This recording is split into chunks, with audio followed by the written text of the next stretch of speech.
بسم الله الرحمن الرحيم. سيقول السفهاء من الناس ما ولاهم عن قبلتهم التي كانوا عليها قل لله المشرق والمغرب يهدي من يشاء إلى صراط مستقيم. وكذلك جعلناكم أمة وسطا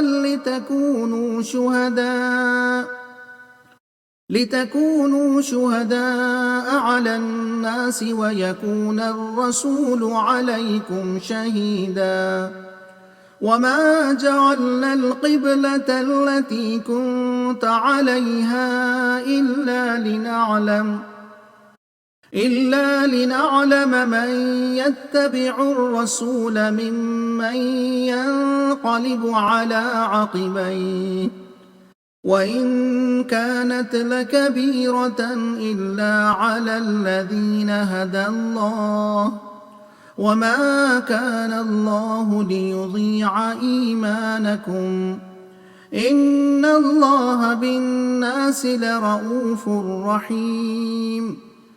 قد نرى تقلب وجهك في السماء فلنولينك قبلة ترضاها فول وجهك شطر المسجد الحرام وحيث ما كنتم فولوا وجوهكم شطره وإن الذين أوتوا الكتاب ليعلمون أنه الحق من ربهم وما الله بغافل عما يعملون.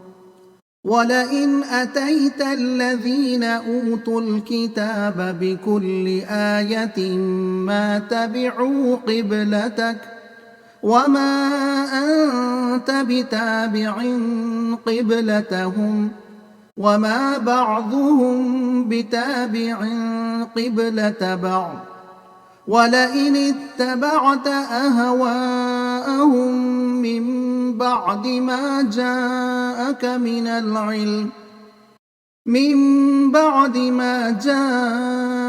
من العلم إنك إذا لمن الظالمين.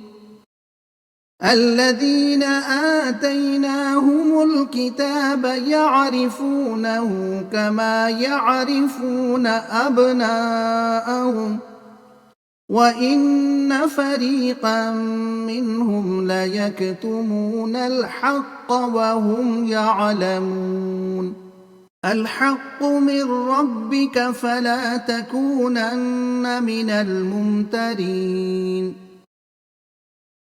मज़मून तहवील क़िबले का हुक्म बनी इसराइल को पेशवाई के मनसब से माज़ूल करके उम्मत मुस्लिमा को उस मनसब पर फाइज करने का ऐलान। मतलब ए नबी सल्लल्लाहु अलैहि वसल्लम मस्जिद हराम यानी खाने काबा की तरफ रुख करके नमाज पढ़ा कीजिए। काबे को क़िबला करार देने में जो मसलहतें हैं उनसे ये नादान वाकिफ़ नहीं हैं। ऐ मुसलमानों, तुमको उम्मत वसत बनाया गया है ताकि तुम अपने कौल व अमल से दुनिया की कौमों की रहनुमाई किया करो और रसूल सल्लल्लाहु अलैहि वसल्लम का कौल व अमल तुम्हारे लिए रहनुमा हो।